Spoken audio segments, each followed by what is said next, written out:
Bueno, compañeras, vamos a arrancar. Hoy vamos a leer el prólogo, bueno, vamos a leer una parte del prólogo, el prólogo es largo, y apenas leamos 10 líneas, vamos a tropezar con uno de los primeros obstáculos, que es la referencia que hace Domenech a John Rawls. John Rawls es un filósofo norteamericano que vivió durante todo el siglo XX, de hecho creo que nació cerca de 1921 y murió en 2002. Es difícil hacer un elogio de la importancia de este pensador en la filosofía, sobre todo a finales del siglo XX. Yo creo que no hay nadie que haya estudiado derecho o que haya estudiado filosofía o ciencia política, por lo menos entre 1970 y 2010, que no haya tenido que estudiar por gusto o por obligación el pensamiento de Rawls. Es una persona de una influencia tan grande en la política de finales del siglo XX y principios del siglo XXI. Es tan importante el peso que él tiene tanto en la discusión, en el debate político, como en la academia, que de verdad que es difícil encontrar, no sé, habría que hablar a lo mejor de un Habermas o habría que hablar de un Amartya Sen, ¿no? O un Nozick, para poder poner a alguien a la altura de la importancia de John Rawls. Así como Habermas, podríamos decir que es el gran teórico europeo continental de la socialdemocracia, a partir de su tremenda obra alrededor de la teoría de la acción comunicativa. De John Rawls podemos decir que es el gran teórico del liberalismo político democrático o digamos de ese capitalismo democrático que pretendió emerger después de la Segunda Guerra Mundial. Son, podríamos decir, los dos grandes pesos pesados alrededor de quienes entre 1970 y 2000 giró buena parte del debate y sobre todo de los principios que hasta el año 2000 se creían consolidados, ¿no? Dentro del debate político y de la academia. Por eso, claro, cuando ahora Domenech va a comenzar el prólogo y nos va a decir que él siguió durante muchos años el debate con Rawls hasta el extremo de ser él el responsable de una de las ediciones de sus últimos libros y de la traducción de su último libro, concretamente el liberalismo político, bueno, pues yo entendí que era necesario dedicar un rato a John Rawls a entender cuál es el pensamiento, en líneas generales, de forma muy básica, de John Rawls, cuál fue la evolución de ese pensamiento, qué relación hay entre el pensamiento de Rawls y, por ejemplo, el pensamiento a la izquierda que podríamos tener en los representantes de su época, como Cohen o como Amartya Sen, que vienen de una línea marxista, o, por ejemplo, frente a Habermas, o frente a los anarcocapitalistas, como podría ser el caso de Nozick. No vamos a extendernos mucho porque no se trata ahora de hacer un seminario de Rawls, pero sí por lo menos de ver las líneas generales de su pensamiento y un poquito en qué se diferencia con respecto a estos otros pensadores y por qué lo cita aquí Domenech y por qué lo cita además de forma crítica, es decir, qué está diciendo Domenech que recoge del pensamiento de Rawls para poder configurar también el suyo propio. De alguna manera, Domenech también configura su pensamiento frente al resto de los filósofos, entre ellos John Rawls, que lo cita en la línea 10 o 12. Así que yo os invito a que leamos estas primeras líneas hasta donde él cita a Rawls y a partir de ahí pondré en pantalla los textitos que preparé al respecto de Rawls para que podamos masticar un poquito cómo planteaba este hombre nada menos que la teoría de la justicia. Vamos allá.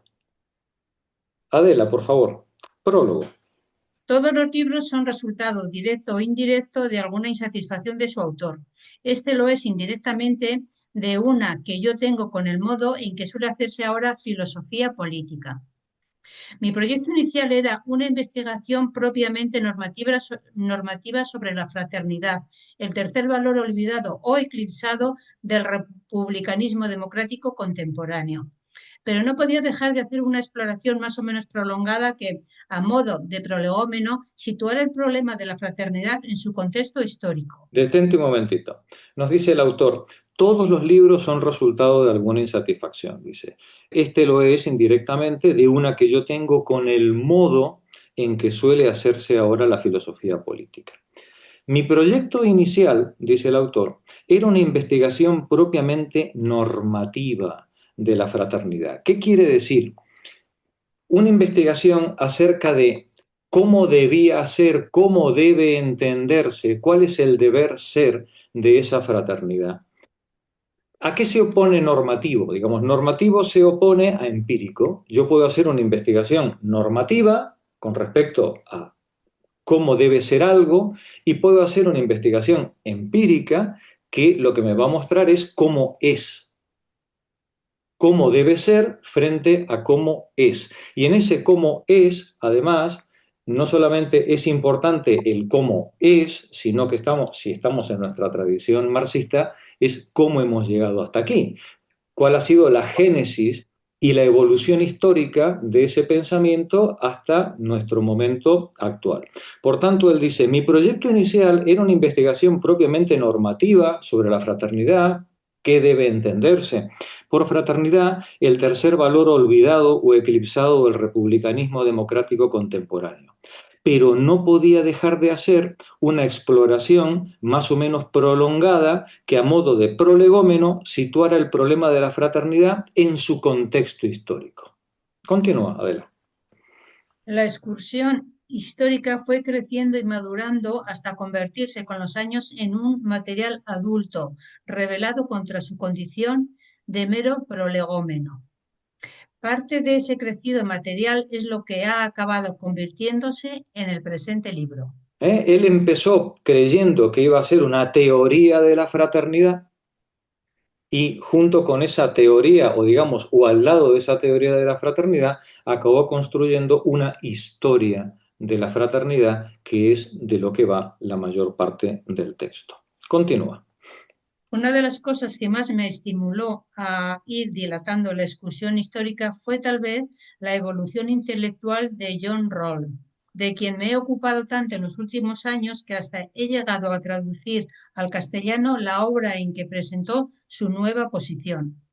Que es el Mi liberalismo posición. político. Es una obra que publica Rawls aquí en España con la traducción de Domènech en 1996 y que recoge todas las críticas que John Rawls había recibido a lo largo de los 20 años anteriores con respecto a su obra principal, que es la teoría de la justicia. Termina el párrafo. Aceptando parte de los planteamientos de sus críticos, el filósofo recientemente desaparecido se resolvió a reducir el ámbito de vigencia de su teoría de la justicia, restringiéndolo al compuesto por lo que él llamó las naciones industriales con tradición política democrática. Así, el último Rawls reconoció finalmente Por por modo modo expreso, expreso que no es posible hacer buena filosofía política normativa desentendiéndose de las tradiciones recibidas o ignorando la concreta y a veces única trayectoria histórica de las instituciones, de los debates y de las luchas en que han ido encarnando y fraguándose los valores morales o políticos que se quieren defender normativamente. gracias, Adela. Nos dice, una de las cosas que más me estimuló a ir dilatando esta excursión histórica fue la evolución intelectual de John Rawls. Dice, de quien me he ocupado tanto en los últimos años que hasta he llegado a traducir al castellano la obra en que presentó la reformulación de su posición.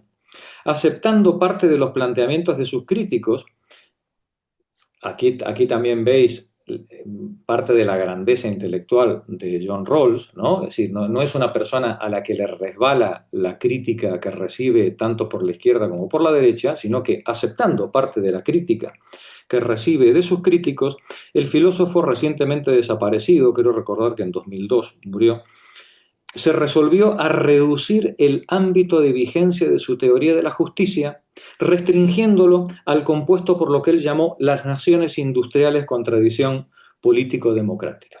Él había escrito en 1971, luego lo veremos, su obra magna, que es la teoría de la justicia, que era una teoría normativa, principalmente una teoría normativa de la justicia, cómo debe ser, qué debe entenderse por justicia y cómo debe implementarse políticamente en una sociedad. Claro, parecía Platón escribiendo la República. Cuando hacemos una teoría normativa con una pretensión de universalidad como es esa, evidentemente, bueno, pues tenía que recibir críticas por todos lados. Lo que no le quita importancia a su análisis, ¿eh? Simplemente lo restringe, ¿no? Y entonces él dice en 1995, cuando publica este último libro, él dice, bueno, evidentemente esas críticas son correctas y hay que reducir el ámbito de aplicación o debemos reducir el ámbito de aplicabilidad de esa teoría normativa que yo había formulado a las naciones industriales con políticas democráticas de nuestro presente.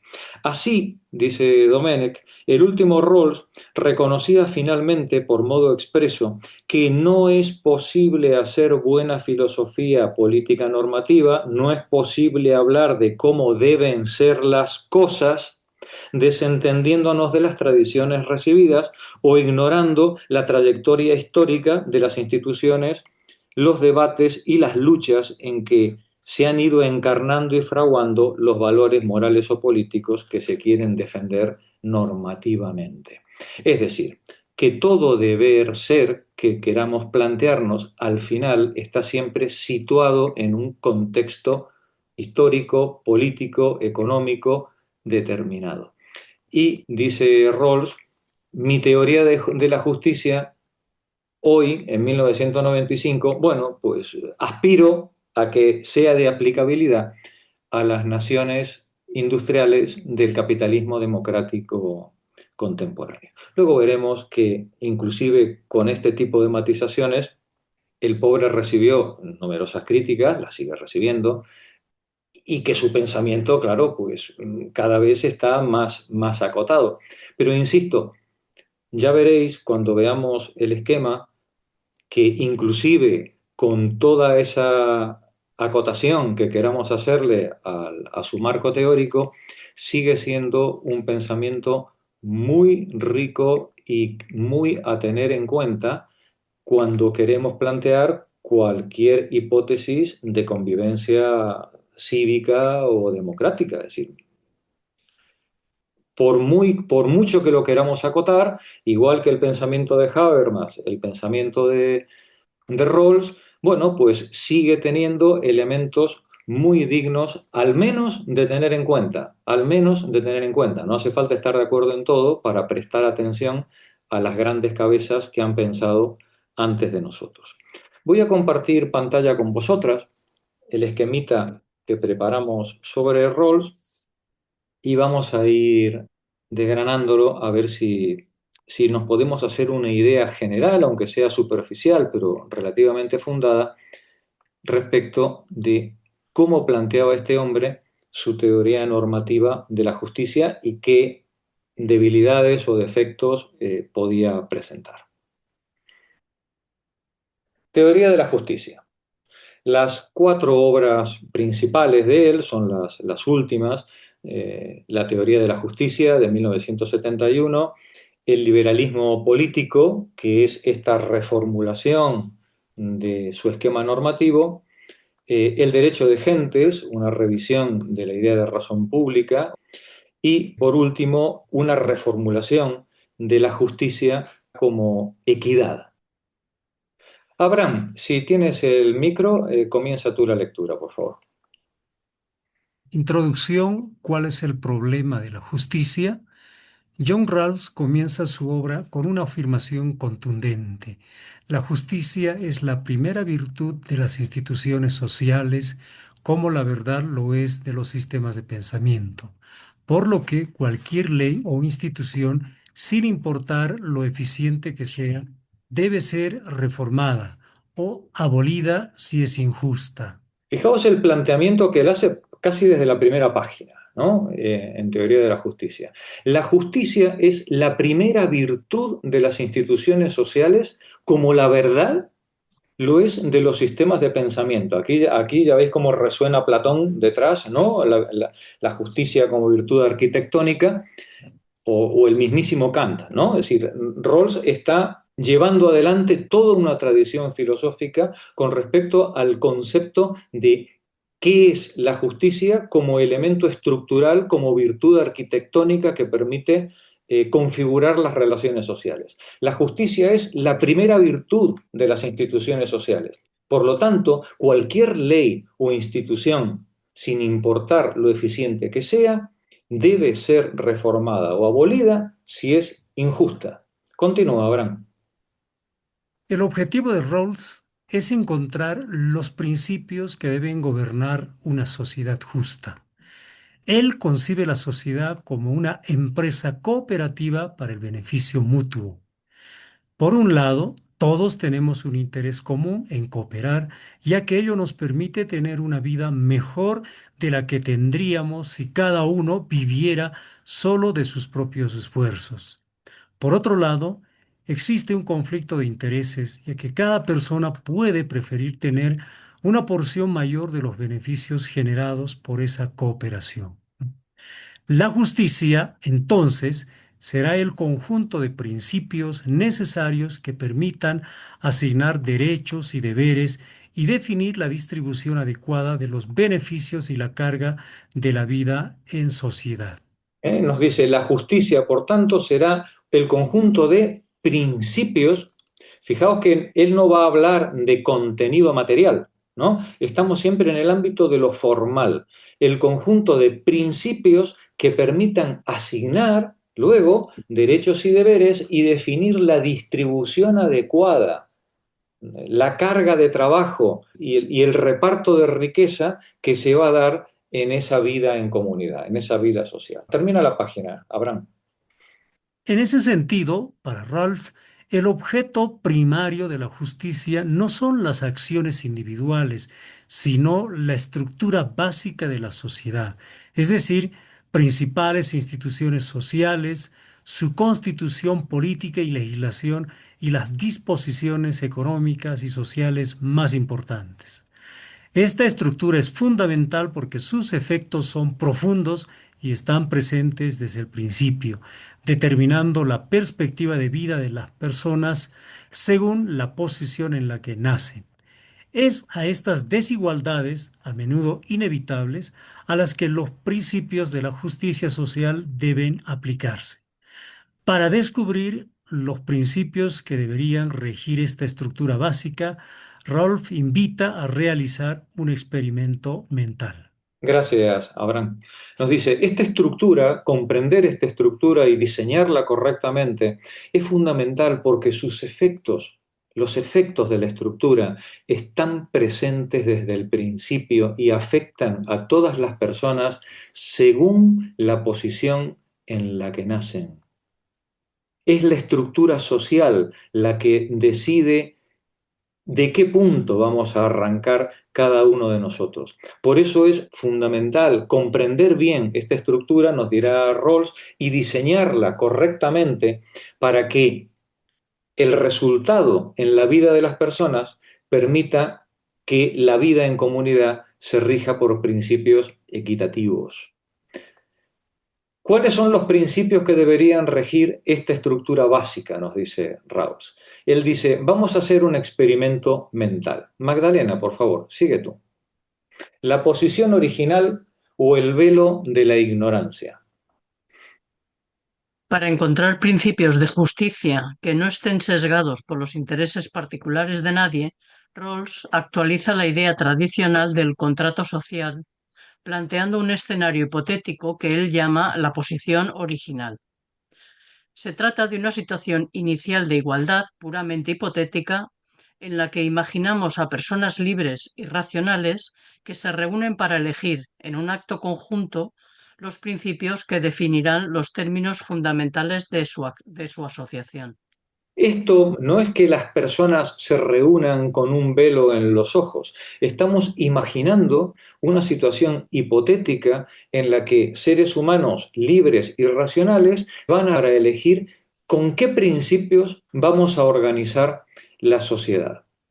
Es importante no perder el punto de vista este. Estamos ante una situación hipotética. Lo que plantea Rawls es decir, si pudiéramos meternos en un cuarto y alguien nos dijera, compañeras, vamos a construir una comunidad y vamos a decidir cuáles son las reglas de reparto de trabajo y de reparto de riqueza en esta comunidad. Lo mejor, va a decir Rawls, lo mejor es que los participantes en este debate no sepan qué lugar van a ocupar en esa sociedad. No sepan, tengan un velo de la ignorancia delante suyo que les impida saber, cuando la sociedad se ponga en marcha, si van a ser ricos, pobres, hombres, mujeres, ancianos, niños, negros, blancos, chinos, judíos. Es importante en este ejercicio puramente hipotético que quienes estén planteándose esto asuman que no saben en qué lugar de la sociedad se van a encontrar una vez que los principios de justicia se pongan en marcha. Continúa. La característica crucial de la posición original, el velo de ignorancia. Las personas que definirán los principios de justicia con que deberán regirse colectivamente no conocen ciertos datos sobre sí mismas. Específicamente ignoran su lugar en la sociedad, posición de clase o estatus social, su fortuna en la distribución de talentos y habilidades naturales, su inteligencia, fuerza, etc. Su concepción del bien, sus fines particulares o planes de vida, sus propensiones psicológicas especiales. El propósito fundamental de este velo es garantizar la imparcialidad. Al no poder diseñar principios que beneficien su propia condición particular, las personas se verán forzadas a deliberar desde una perspectiva universal. Nos dice, si somos capaces de reflexionar bajo esta hipótesis, si somos capaces de pensar qué principios de reparto de riqueza y de trabajo nos daríamos colectivamente si no supiéramos en qué lugar de la sociedad ni de su escala vamos a estar, la manera en la que vamos a reflexionar va a ser una manera completamente imparcial, porque no podemos saber si lo que digamos luego en la práctica nos va a beneficiar o no nos va a beneficiar. Continúa. El velo de la ignorancia asegura que los principios de justicia serán el resultado de un acuerdo justo, donde nadie se verá favorecido o desfavorecido por el azar natural o las contingencias sociales, neutralizando cualquier posible conflicto de interés, el deseo egoísta de cada uno por hacerse con una porción mayor del común, que Rawls considera el problema central de la justicia. Desde esta posición de igualdad e imparcialidad, ¿qué principios de justicia elegirían las personas? Este es el planteamiento que él hace de inicio, que yo sé que muchas de vosotras diréis, esto es una broma. No, no, no, no, no, no lo toméis como una broma, tomadlo como algo verdaderamente serio. Nos quitan la memoria, nos meten dentro de una jaula y nos dicen, compañeras, vamos a decidir cómo vamos a repartir la sociedad. No sé si voy a ser cojo, si voy a ser más listo, si voy a ser más torpe, si voy a ser mujer, si voy a ser niño, si voy a tener una enfermedad, si voy a saber leer y escribir o si voy a ser doctor en ciencias. No sé nada de todo eso. Si me meten en esa caja y me han quitado esa memoria, una persona honesta, racional, ¿qué principios de justicia elegiría? ¿Por qué principios de justicia se decidiría? Vamos a verlo. Adelante. Los dos principios de justicia. Para Rawls, tras el velo de la ignorancia, todas las personas racionales deberían converger en dos principios fundamentales organizados en un orden específico. 1. Primer principio. Cada persona debe tener un derecho igual al más extenso esquema de libertades básicas iguales, que sea compatible con un esquema similar de libertades para los demás. 2. Segundo principio. Las desigualdades sociales y económicas han de estar estructuradas de tal modo que sea razonable esperar que funcionen en beneficio de todos y estén vinculadas a cargos y posiciones abiertos a todos. Detente un momentito, Magdalena. Él nos dice, nuestros sujetos de prueba, con ese velo de la ignorancia, si tuvieran que decidir por principios de justicia, dice él, racionalmente convergerían todos en dos principios fundamentales. Por un lado, que todas las personas gozarán de una libertad que sea compatible con igual libertad en los demás, es decir, nadie puede tener una libertad que cercene una libertad en el resto de los participantes. Y en segundo lugar, si hay desigualdades económicas, si hay desigualdades sociales, esas desigualdades deben estructurarse de tal manera que se espere que funcionen en beneficio de todos. De todos. Os voy a poner un ejemplo. Todos los miembros de la comunidad tienen que trabajar al fondo común. Ya, bueno, pero vamos a hacer que una parte de los miembros de la comunidad no trabajen para el fondo común. Vosotros diréis, Jorge, eso es una injusticia flagrante, porque unos van a esforzarse y otros no. No, depende, porque podemos decir que quienes no trabajen sean los niños hasta los 20 años y quienes no trabajen, por ejemplo, sean las personas mayores a partir de los 60.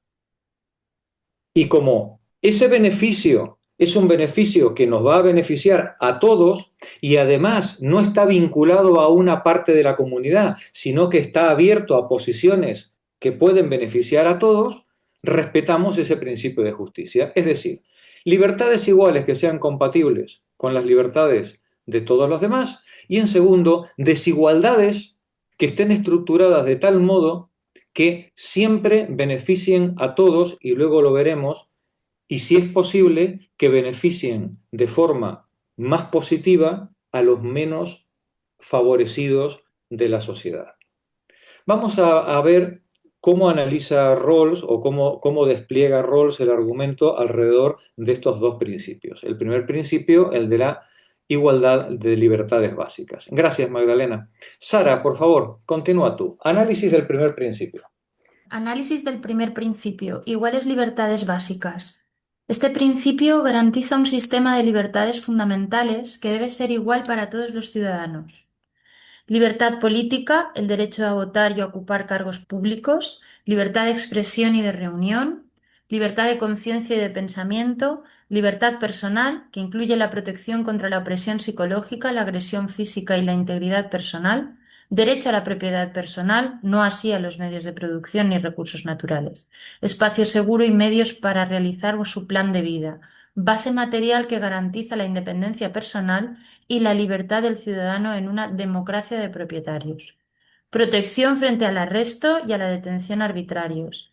Estas libertades son la base de una sociedad justa y tienen una prioridad absoluta. Gracias, Sara. Detente un momentito. Antes de que comiences, en el inicio él parte de una idea de justicia única, como el pensamiento platónico, porque si tenemos que partir de la base de un principio objetivo sin dotarnos de ningún contexto social. Casi nada has dicho.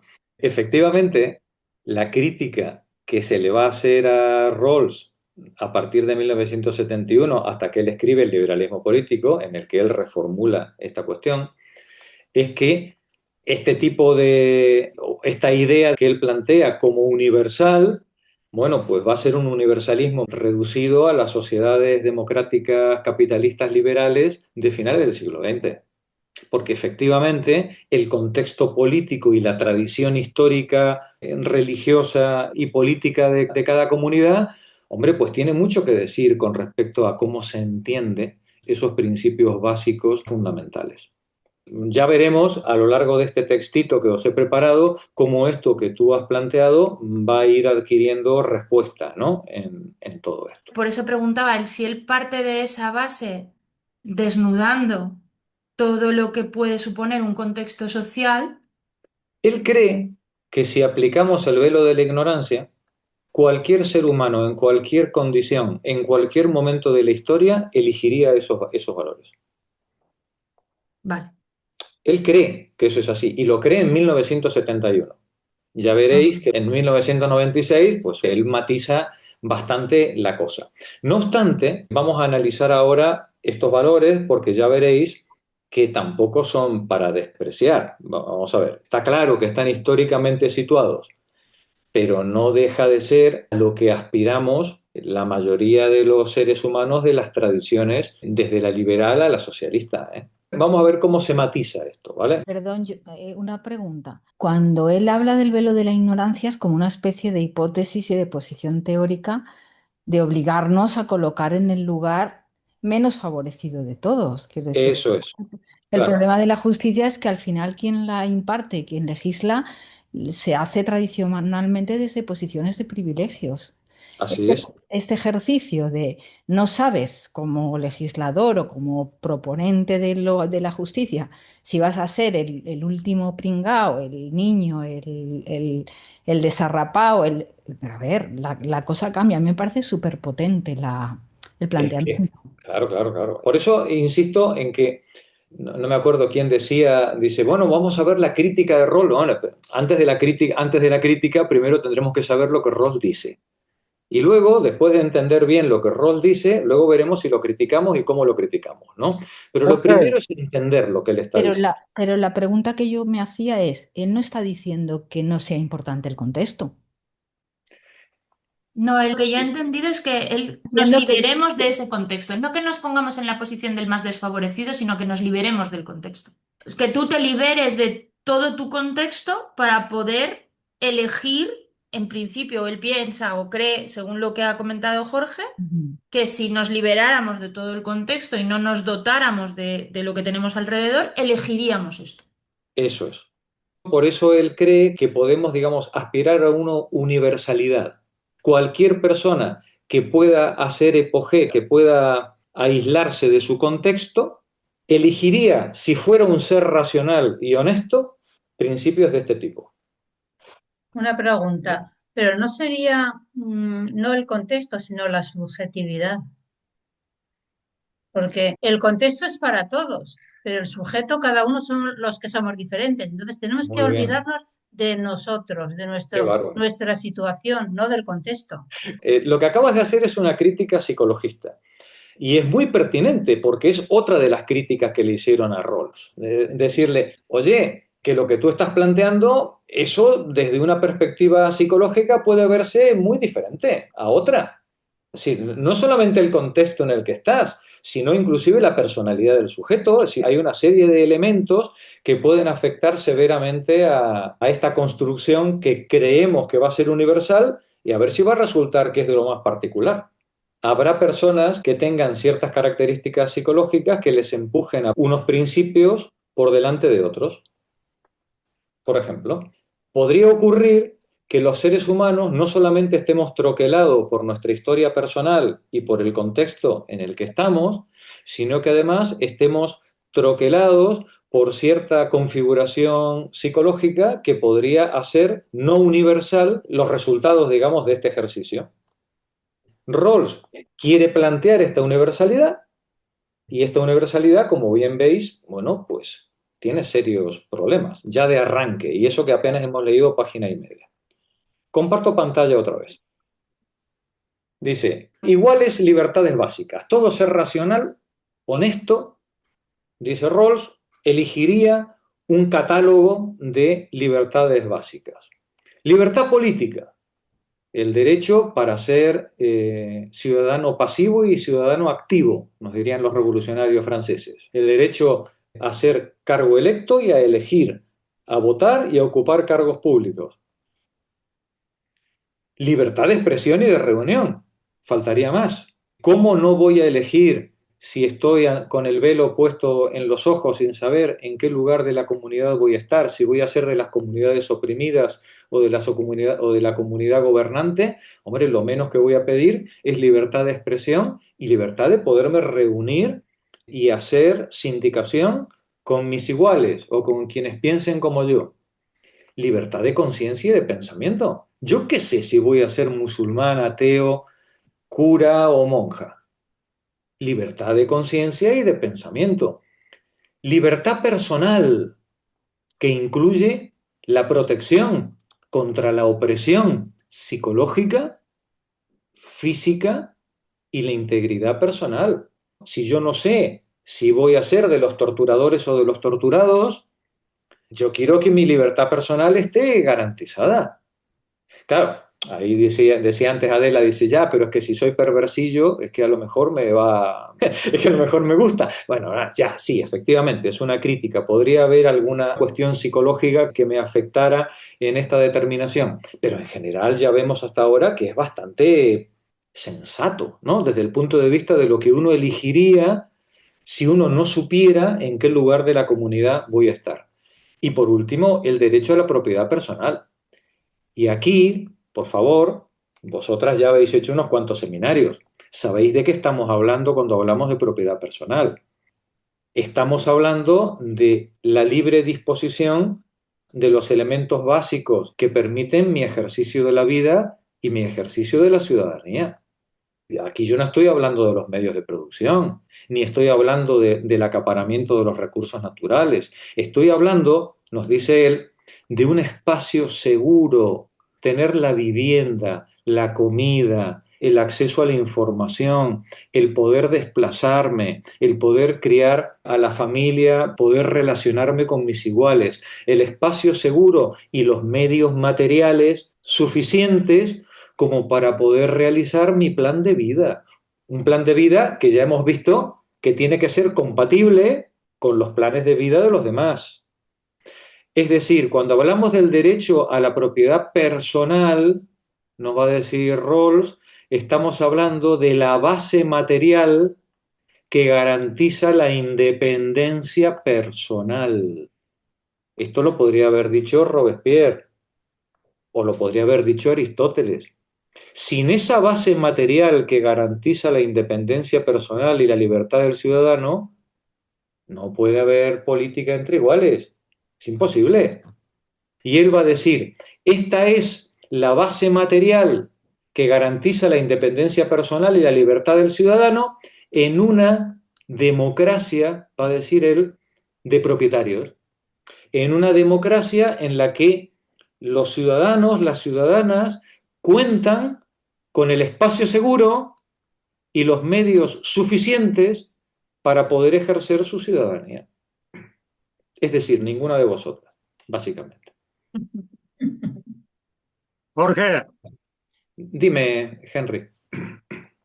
yo estoy pensando, este texto es del 71, Sí, este es dijeron. 71, sí, 71. Estoy pensando que quizás los oligarcas y los subordinados del imperio de nuestros pueblos por acá, por el sur de América, estaban en esa reunión con ese velo y al otro día se lo sacaron y bueno, vieron los golpes de Estado. Claro.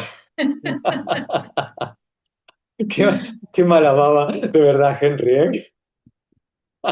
Hoy te has levantado torcido. Muy bien. Sí, sí, evidentemente, evidentemente. En el año 71, con la que estaba cayendo, era un golpe de optimismo plantear estas cosas.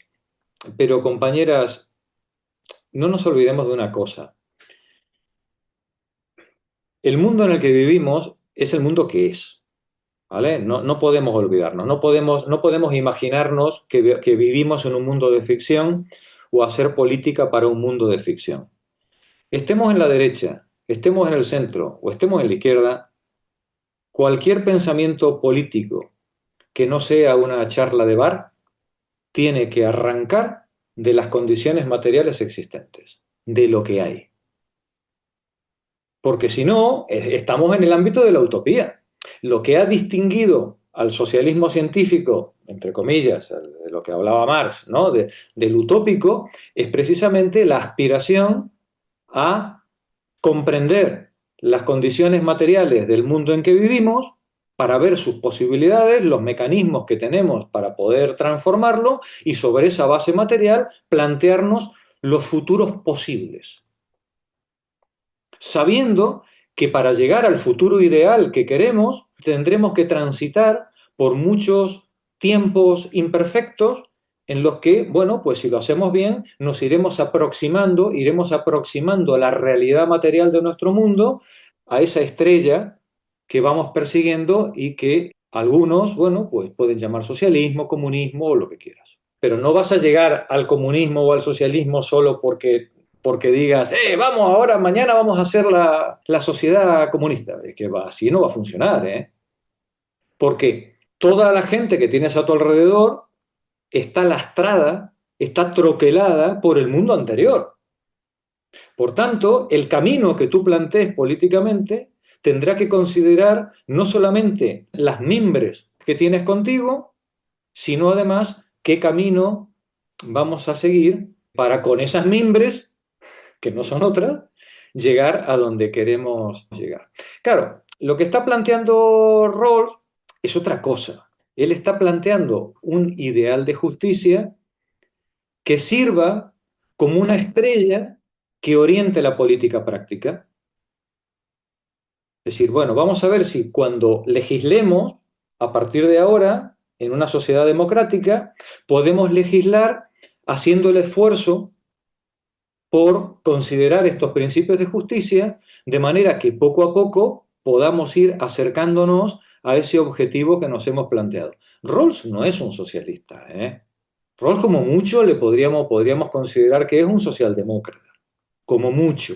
En Norteamérica no hay tradición socialista. Lo que hay es un liberalismo sanote, que no tiene nada que ver con el liberalismo nuestro, el liberalismo europeo y sobre todo el español, un liberalismo de viva España, por ellos, oe, ¿no? Es decir, es muy bruto, ¿no? Es lo que tenemos a nuestro alrededor.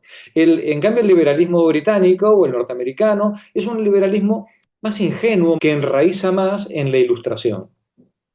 Por eso es importante que no lo despreciemos, porque hay valores, hay elementos y hay razonamientos que siguen teniendo vigencia, porque están en los orígenes de nuestra tradición política y de nuestra tradición filosófica. No debemos cometer el error de decir, ese es un burgués o un no sé qué, y ya por eso lo descartamos. Cuidado, cuando hablamos de Rawls, cuando hablamos de Habermas, cuando hablamos de Amartya Sen, estamos hablando de las cabezas más importantes que ha dado el siglo XX, y sería muy triste que despreciáramos sus análisis simplemente porque digamos, es que ahí se ha columpiado, ahí se ha equivocado. Sí, claro que se ha equivocado, pero en otras cosas ha acertado de pleno, ¿eh? Igual que Kant, igual que Rousseau, igual que Aristóteles, ¿eh? Como se nos ocurra hacer política sin leer una y otra vez a Aristóteles, vamos listos, ¿eh? Porque es que estamos ante las cabezas más importantes de la historia universal. Lo que ellos han pensado, lo pensaron y lo dejaron pensado de una vez y para siempre. Y si ahora se nos ocurre cerrar el libro y decir, uy, mira, como aquel era esclavista, aquel era machista y aquel era teólogo, pues ya está, mira lo de libros que me voy a ahorrar. El precio de ser tan necio es que vamos a inventar la rueda una y otra vez, algo que ya estaba inventado. Y lo peor de todo es que como no somos tan listos como eran ellos, además lo vamos a inventar mal. Vamos a inventar ruedas cuadradas, ¿vale? Tenemos que ser muy prudentes en esto y ser conscientes de que esta gente pensó muy bien y pensó muy alto, con todos los errores, con sus contextos, con todo. Y cuando veamos los errores que ellos cometen, no pensemos en denigrarlos, sino más bien en decir lo siguiente: si este cabezón, si esta cabezona metió la pata de tal manera en esta cuestión, ¿qué barbaridades no estaré yo diciendo ahora, tan ufano, y que no me voy a dar cuenta hasta dentro de 20 años cuando me avergüence de lo que estoy sosteniendo en este momento? Cuidado, no queramos inventar la rueda. Sí, y vamos a leer con humildad, vamos a disfrutar con humildad del gran pensamiento político de nuestra tradición y a ver qué podemos aprender, qué podemos rescatar, qué nos puede aprovechar para iluminar nuestro presente. En este caso, Rawls nos está diciendo, hay un abanico de deseos de convivencia que él cree que son universales. Es verdad, como decía antes Adela, que eso puede depender de la inclinación psicológica de la persona. Llevas toda la razón del mundo, Adela. O como decía antes Sara, es que eso depende del contexto. No es lo mismo una comunidad indígena igualitaria en el Amazonas o en el Kalahari que una comunidad musulmana o integrista o una comunidad china o hindú. Claro, evidentemente. Claro que este planteamiento peca de falta de universalidad. De ahí que Rawls, con los años, va a decir, bueno, este marco no es universal, pero oye, pero puede ser un buen punto de partida de la reflexión, al menos en nuestras comunidades del siglo XX, industriales, capitalistas, con aspiraciones democráticas. ¿Sí? Al menos, ¿no? En eso. Vuelvo a compartir pantalla. Dice, y por último, hombre, casi nada, protección frente al arresto y la detención arbitraria. Vamos a ver, compañera, lo que está diciendo Rawls aquí es poco menos que un resumen de la Carta de Derechos Humanos. Como bien decía antes, creo que Adela o Omar, no me acuerdo quién era, decía, esto es el catálogo de nuestra Constitución. Bueno, sí, en una parte sí. Lo que pasa es que nuestra Constitución luego tiene una serie de cortapisas que invalidan y hacen que no pueda volverse material ninguno de estos derechos, ¿no? Pero bueno, pero aceptemos el pulpo de que nos presenta Rawls y vamos a decir, este principio que él cree que cualquier ser humano con un velo de la ignorancia, aislado, elegiría este catálogo de libertades fundamentales, plantea un problema. Este catálogo de libertades fundamentales operan sobre una sociedad en la que puede haber de partida desigualdades estructurales.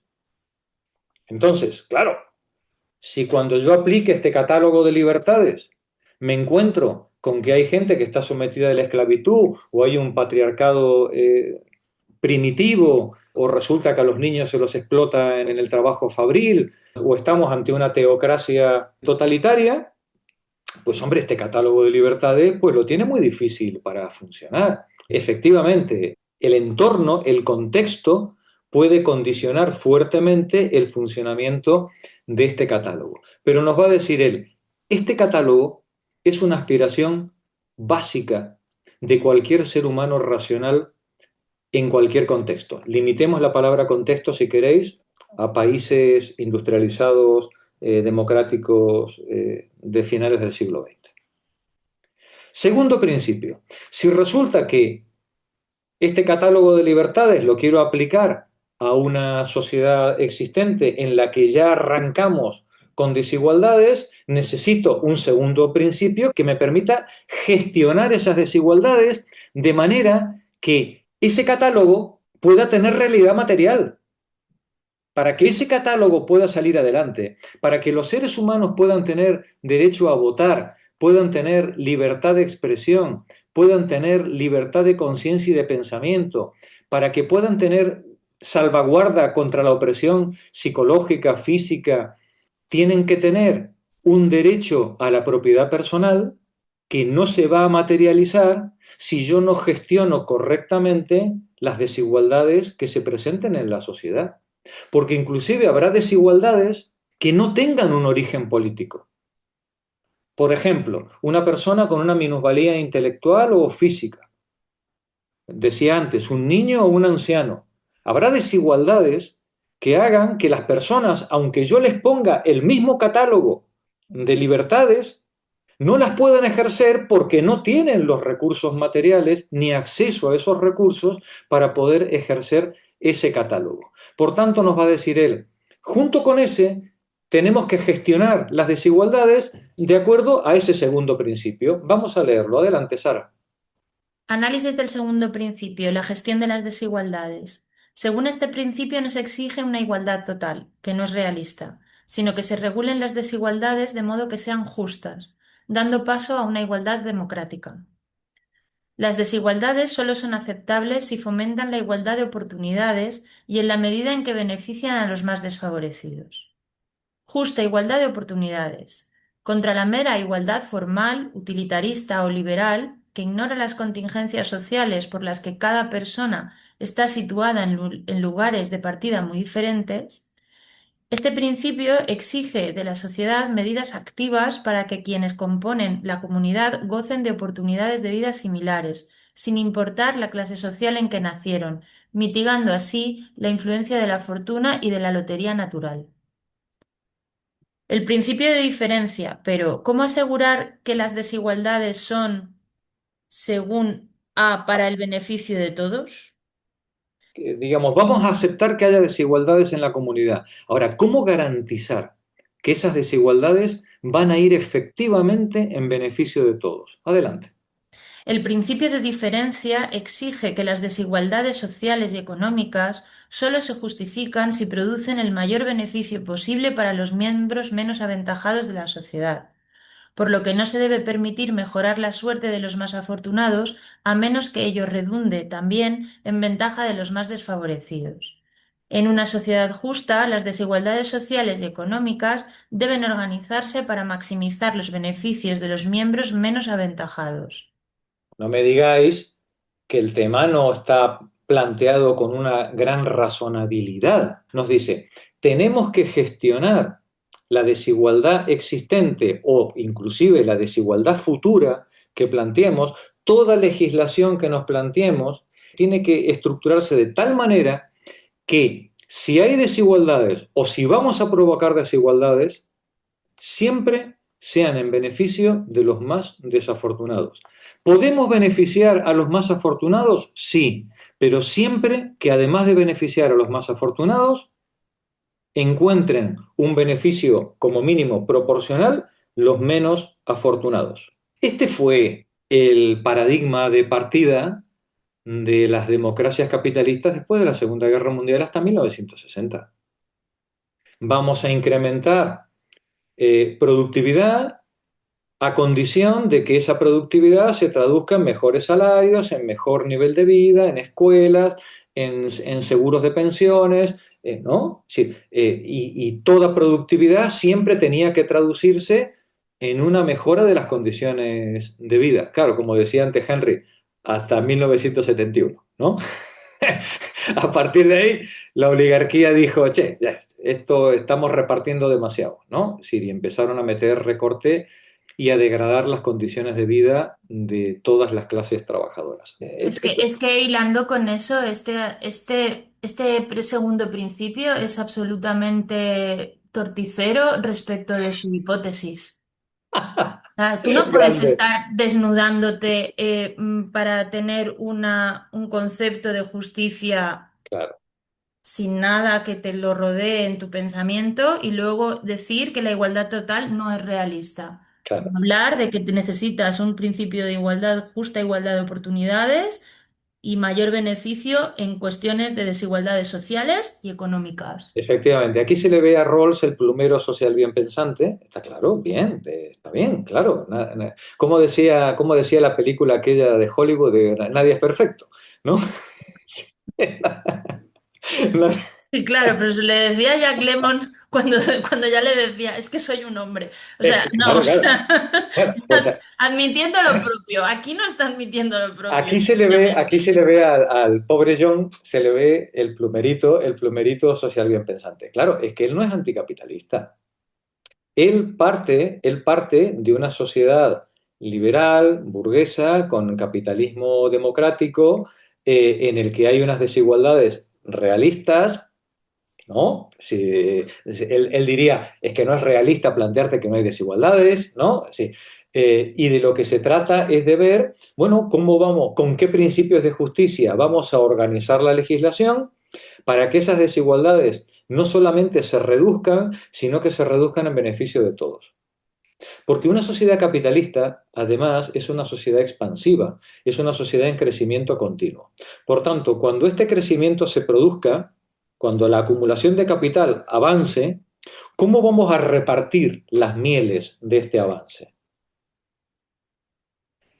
Ya lo sé, muchas de vosotras vais a decir, Jorge, eso es una carta a los Reyes Magos porque el capitalismo es incompatible con la democracia. Ya lo sé, pero eso no es lo que cree él. Tenemos que hacer el esfuerzo por ponernos en su cabeza y con todo su pensamiento armado, entonces luego machacarlo, ¿no? Pero tenemos que ser capaces de pensar que estamos ante un ser humano honrado, estamos ante un filósofo honesto. Yo estoy seguro que si Marx lo hubiera conocido, habría dicho, como de John Stuart Mill, habría dicho, mira, no tiene idea de lo que está hablando, oye, pero es honesto, pero es una persona honesta, está pensando mal, pero en su cabeza él cree realmente que eso es bueno. y que es bueno para todos y que es bueno además para los más desfavorecidos. Es importante que veamos esto porque en nuestras sociedades, esto lo va a plantear también Rawls más adelante, él se va a dar cuenta, va a ser consciente de que en nuestras sociedades hay valores que son incompatibles. Hay sectores de la comunidad que sostienen cuerpos de valores que pueden ser en todo o en parte incompatibles con los valores del otro sector de la comunidad. Y aquí Rawls te diría, es que los valores del empresario capitalista son incompatibles con los de la clase trabajadora. Y Marx te diría, en su papel de empresario y en su papel de trabajadores son incompatibles. Pero cuidado, diría Rawls, en su papel de ciudadanos tenemos que ser capaces de encontrar un cuerpo de valores comunes que nos permita organizar las instituciones en una vida armoniosa y en libertad, con todos los problemas y discusiones que queramos, pero siempre dentro de un marco que nos garantice la convivencia. Porque Pero es que ese para... marco no garantiza la convivencia, ese marco perpetúa la desigualdad. Bueno, Rawls cree que Porque no. mientras se siga teniendo una condición de privilegio, en una justicia como él pretende, no Ahora lo, puede generar una regulación que permita ahora lo veremos. ascender Ahora lo veremos. a esos desiguales más desfavorecidos. Ahora lo veremos más adelante y ya vas a ver que aunque creamos que Rawls está equivocado, yo lo creo, por supuesto, faltaría más, creo que su planteamiento no está mal. Yo creo que el problema del planteamiento de Rawls no es que su planteamiento esté mal, es que lo que está mal es la estructura del modo de producción capitalista. Entonces, el pobre Rawls le quiere pedir peras al olmo, le quiere pedir al modo de producción capitalista que permita una organización política que le ponga frenos a la desigualdad.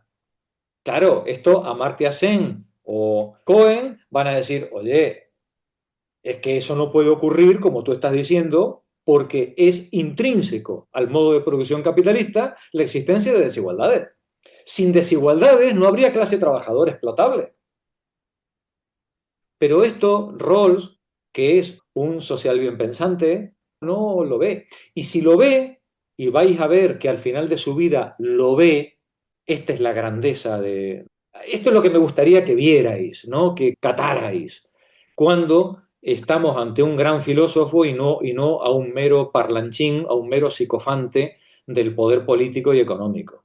Rawls es un tipo que a lo largo de su vida va viendo la evidencia empírica y va reformulando su pensamiento. Ya quisiéramos que muchos de los nuestros también tuvieran esa flexibilidad mental. Es decir, en este caso, Rawls es un hombre que hace una defensa del capitalismo democrático de posguerra, creyendo que efectivamente es regulable en interés de todos, porque la racionalidad nos obliga a compartir intereses y a vivir en paz. Claro, luego llega, luego llega Bush hijo otra, o Trump y le pegan una patada a todo y lo dejan caduco. Pero igual que la semana pasada os decía, cuidado con el pensamiento de Toni Negri, que responde a un momento histórico y es un pensamiento muy sólido y muy armado en su momento y muy honesto.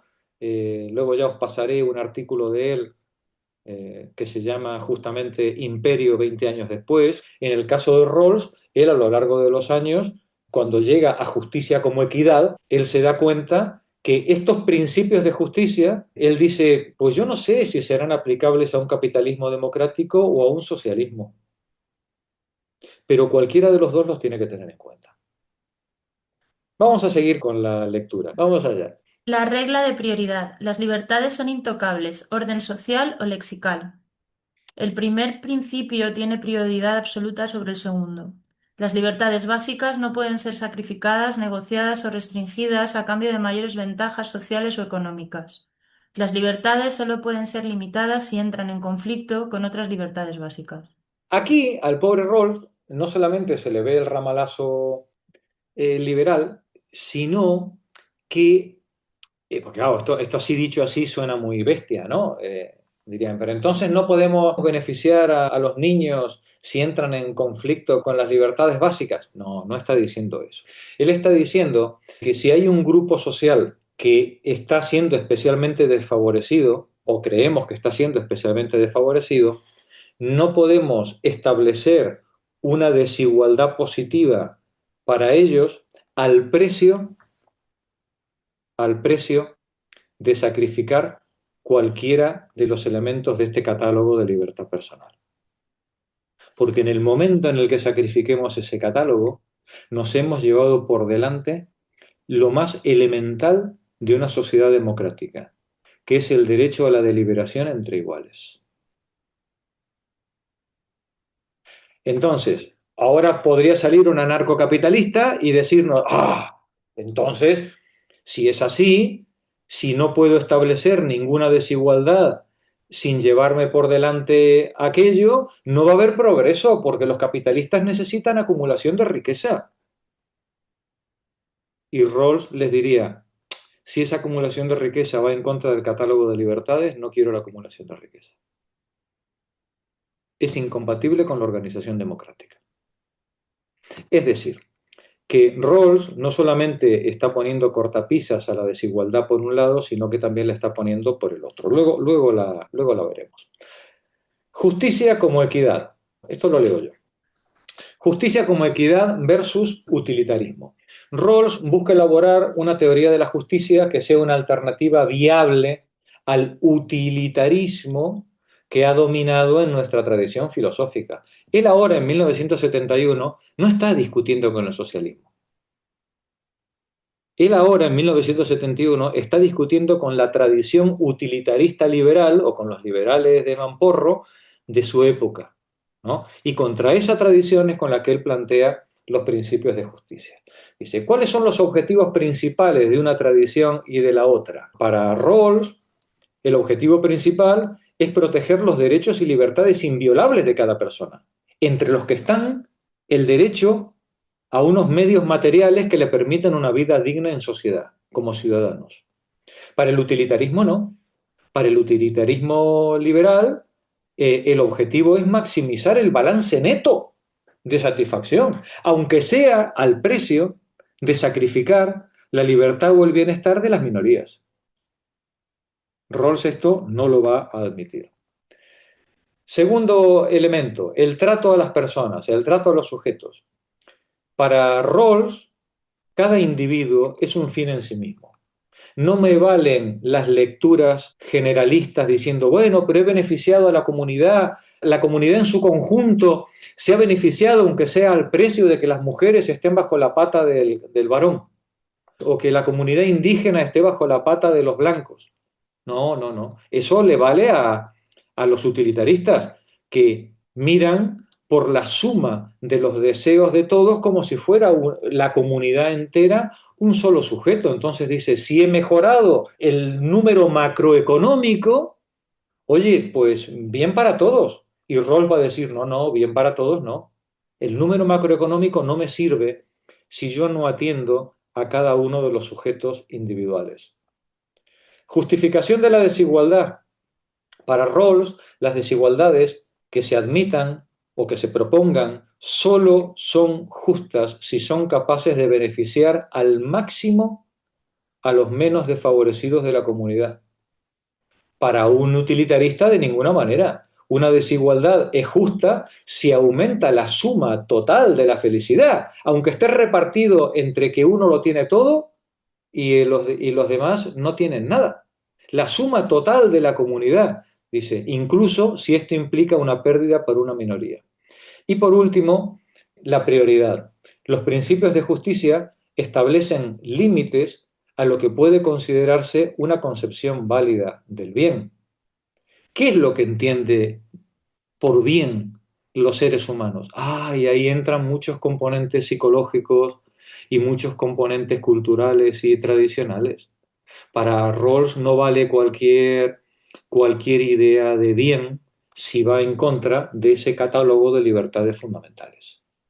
Cualquier idea de bien que nos podamos plantear tendrá que ser acorde a ese catálogo de libertades fundamentales y a ese criterio de de desigualdad de reparto de los bienes que exige que se vean favorecidos los más desfavorecidos. Por el contrario, para un utilitarista, el bien, la mera satisfacción del deseo, es absolutamente prioritario sobre cualquier idea de lo justo. Es más, la idea de lo justo no tiene gran interés en el utilitarismo. Lo justo es aquello que maximiza precisamente los bienes. Así, la propuesta de Rawls ofrece una visión de la sociedad no como un simple cálculo de beneficios, sino como un sistema de cooperación justo, equitativo, entre personas libres e iguales. Claro. ¿Y cómo haces compatible esto con un sistema de desigualdad estructural como es el modo de producción capitalista? Esa es otra historia. Pero es verdad, lleváis razón. Esto es muy complicado de plantear, o por lo menos es muy complicado de plantear después de Rawls y con la que está cayendo. Pero os recuerdo que en el mundo real en el que vivimos, o el liberalismo es capaz de hacer efectivos estos planteamientos, o estamos abocados a un sistema de opresión o de guerra civil perpetua que ninguno de nosotros querría, ¿eh? Ese es el mundo en el que estamos, ¿eh? Entonces, claro, que esto roza el utopismo, totalmente, pero le podríamos decir lo mismo a Habermas, ¿eh? Con la acción comunicativa y con el diálogo democrático entre iguales, ¿eh? El problema es que si renunciamos a ese diálogo entre iguales y renunciamos o damos por perdida la construcción de una comunidad en la que los más desfavorecidos tengan una independencia material que les permita el ejercicio democrático, si renunciamos a eso, cuidado que lo que nos queda es la guerra civil, ¿eh? Tenemos que ser muy conscientes de que esto que está haciendo Rawls no es ninguna tontería, ¿eh? Está intentando poner las bases para que sea medianamente compatible un modo de producción capitalista con unas desigualdades estructurales relativamente acotadas y unas condiciones de ciudadanía dignas que le permitan a la gente, bueno, pues tener una vida, poder tener proyectos de vida propio que sean deseables. Insisto, ese es el mundo que tenemos, ¿eh?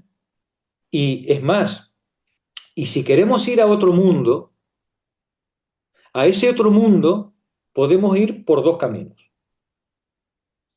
O tratando de hacer compatible el capitalismo con estos principios de justicia y de democracia, camino liberal de Rawls, o pegándole una patada al tablero y que cada uno saque sus conclusiones. Pero esto es lo que hay. Pensar que vamos a ir al socialismo, que vamos a ir a una sociedad socialista avanzada con los pies en el comunismo por las buenas, es que eso no va a pasar, ¿eh? De ninguna manera. Y quien se lo crea es más iluso que Rawls, ¿eh? Así que a ver quién es más iluso, si Rawls creyendo que puede reformar el capitalismo o los que creen que pueden ir al socialismo sin una guerra civil por medio, ¿eh?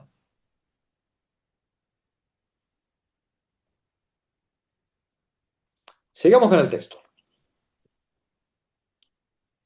Alfonso, la esencia de una sociedad justa. Justicia como equidad. Una sociedad justa es aquella cuyas reglas e instituciones fundamentales son las que todos sus miembros acordarían si tuvieran que elegirlas desde una situación inicial de total imparcialidad. Los principios que surgirían de tal acuerdo hipotético no buscarían maximizar el bienestar total, sino establecer un marco de cooperación basado en el respeto mutuo, a partir de dos principios: la protección innegociable de las libertades individuales, que no pueden ser objeto de regateo político o de cálculos de intereses sociales; la seguridad de que la estructura social, con sus inevitables desigualdades, está diseñada para el beneficio recíproco, especialmente de aquellos menos favorecidos por la lotería natural y social. Detente un momentito, Alfonso. Mar, tenías levantada la mano. Di. Es que has terminado diciendo algo que, bueno, no sé si lo he entendido bien. No vamos a conseguir los criterios de justicia e igualdad si no es con una revolución violenta. No, no, yo no he dicho que no las vamos a conseguir. Yo he dicho que si no los conseguimos por el camino liberal democrático, por las buenas no lo vamos a conseguir. Pero estás negando que el camino liberal democrático nos lleve a eso. Se está negando. Bueno, yo lo entiendo que están negando que el. Tú conoces el chiste del señor que fue al dentista, ¿no? No sé. Y cuando le iban a quitar la muela, el paciente hace así y le dice, ¿verdad que no nos vamos a hacer daño? Bueno, pues esta es la cuestión. La burguesía y la oligarquía está dispuesta a unos cambios que permitan la reestructuración social sin que nos hagamos daño, o esto va a acabar como el Rosario de la Aurora, o bien con una estructura feudal mundial, tecnocrática, en la que acabemos todos como súbditos de un nuevo imperio global, o mediante un colapso civilizatorio a partir del cual podamos construir una sociedad con bastante pocas garantías, ¿eh? Porque te recuerdo que lo que quede detrás del colapso civilizatorio sigue teniendo las mismas mimbres de antes. Y cuando queremos hacer una sociedad democrática, la tenemos que hacer con lo que tenemos, con el señor de los toros, con el que tira la oveja por el campanario, que eso es lo que tenemos, ¿eh?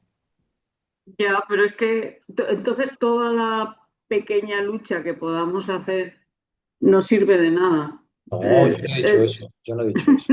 No, lo entiendo yo. Yo no he Es dicho, yo no he que dicho, no, no. me da un poco de. Lo- ¿Para qué vas a ir a un desahucio ¿Para qué vas a hacer nada si no sirve de nada, nada? Porque no vas a cambiar la mentalidad del capitalista.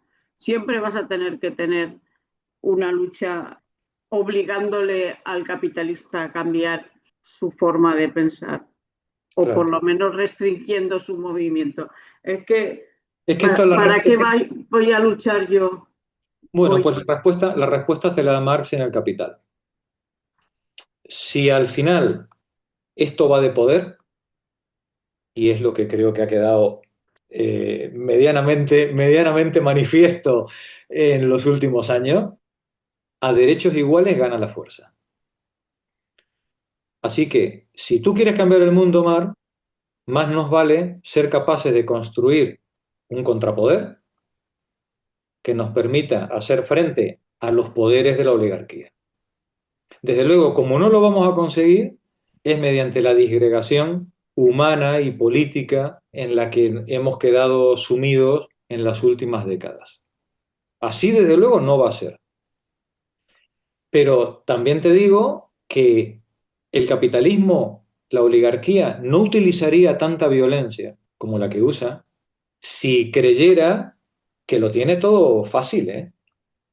Así que la oligarquía tendrá sus miedos y por eso utiliza tanta violencia, y esos miedos estarán fundados en que la clase trabajadora y el precariado, ese cognitariado del que nos hablaba antes el autor, alguna capacidad de organización y de autoorganización tiene y alguna capacidad de enfrentamiento al poder tiene.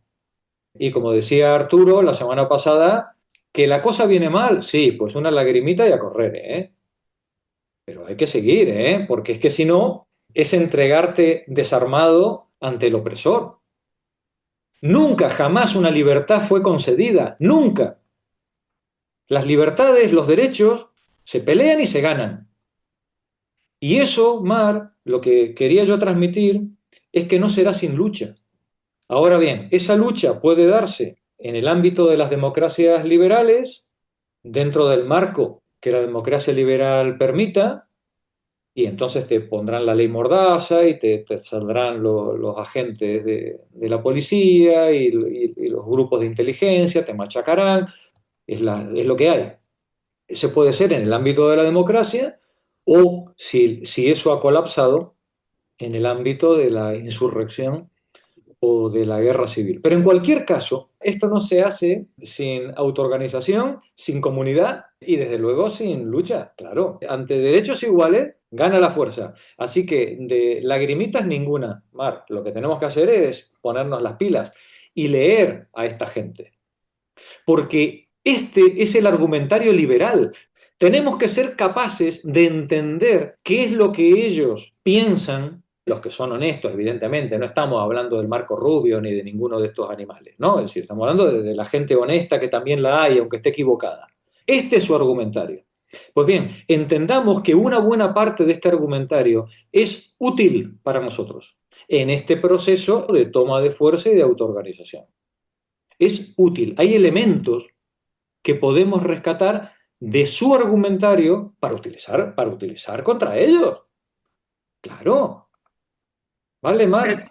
Pero en eso caeríamos en las socialdemocracias del norte de Europa que utilizaron el argumentario para callar la boca a los trabajadores.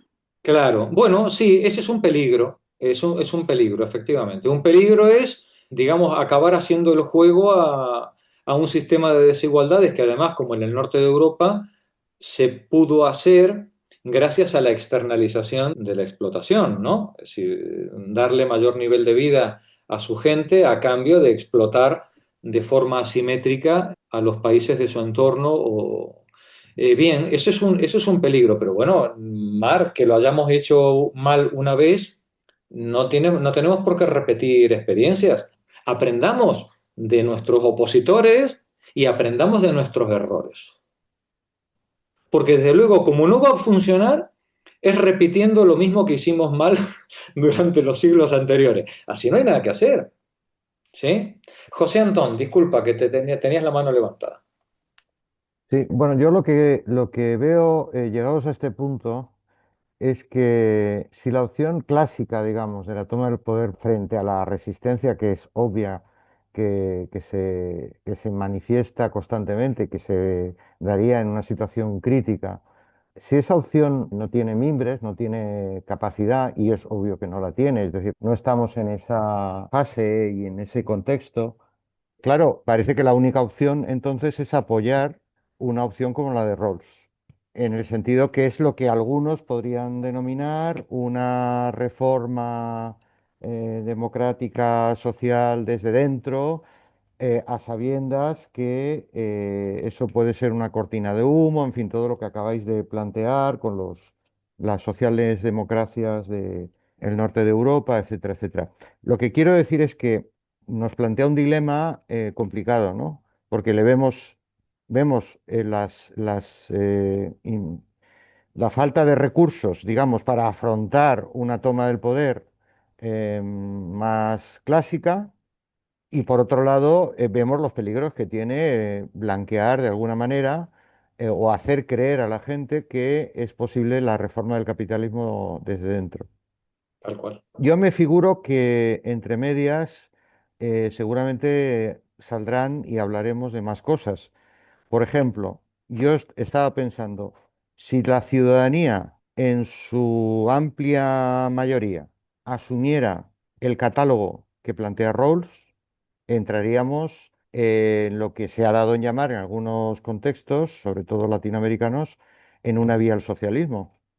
Entraríamos en un contexto de reformas, es verdad que desde dentro del sistema capitalista, pero que parece anunciar otro contexto social, etcétera. Claro, eso quiere decir, eso es hegemonía.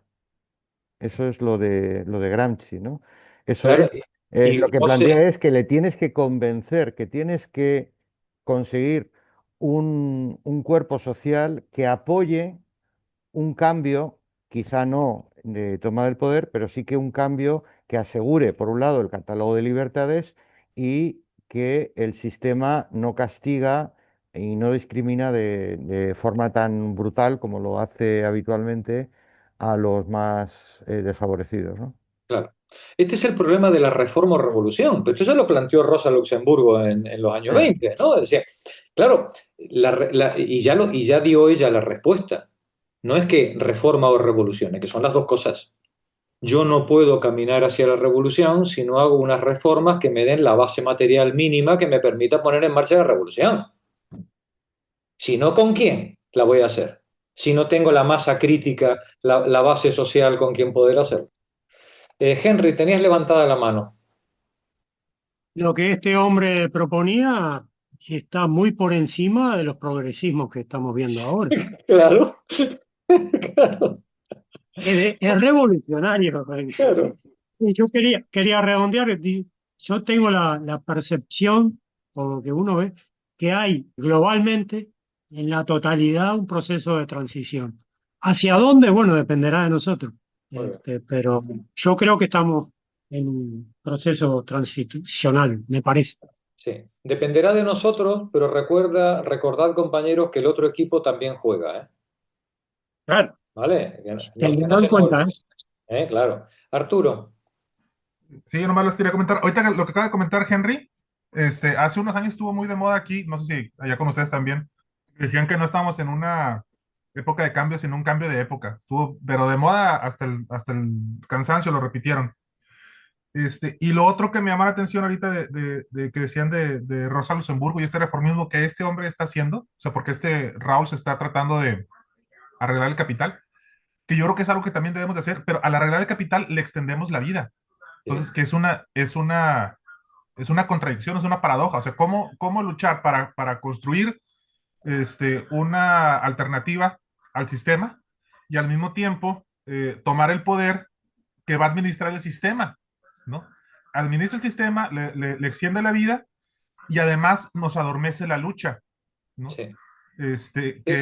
O la anestesia. Es algo similar a lo que nos está pasando en México con este divorcio que tienen la 4T y los zapatistas.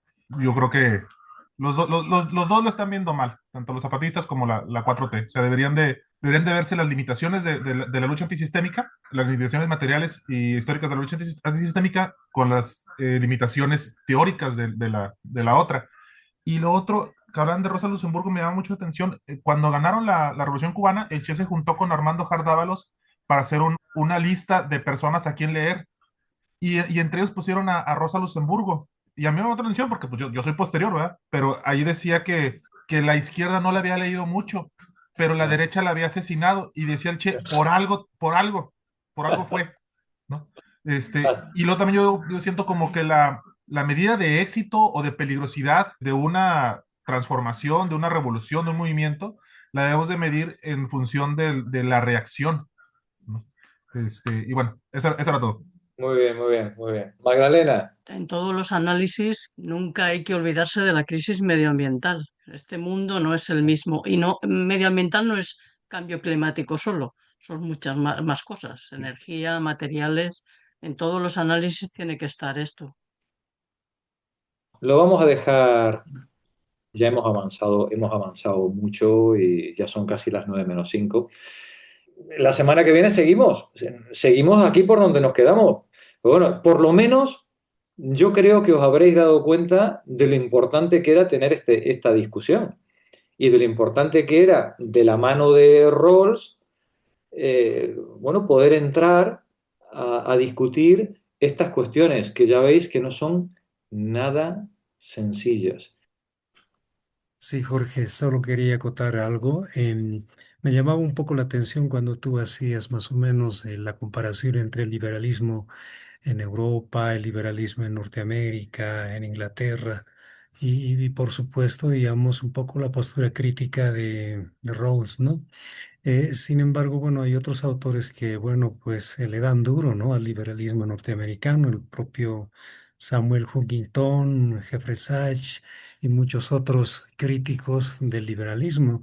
Después de la Guerra Fría, por ejemplo, Estados Unidos ha sido bastante, digamos, bastante dominante, opresor, pues ha hegemonizado prácticamente a escala mundial, en el marco de la defensa de la democracia liberal, ha querido imponer obviamente la democracia en otros contextos culturales, ¿no es cierto? digamos, en la China, en los estados islámicos, y en todos aquellos estados que no comparten, diríamos, la visión liberal de Norteamérica, ¿no? Y creo que a título justamente de poder imponer estos valores y principios liberales, pues ha ido sometiendo a muchos estados. Y aquí cerca tenemos justamente a Venezuela, ¿no? Que ha sufrido, Claro. digamos, una especie de imposición o de asalto a su forma de gobierno, ¿no?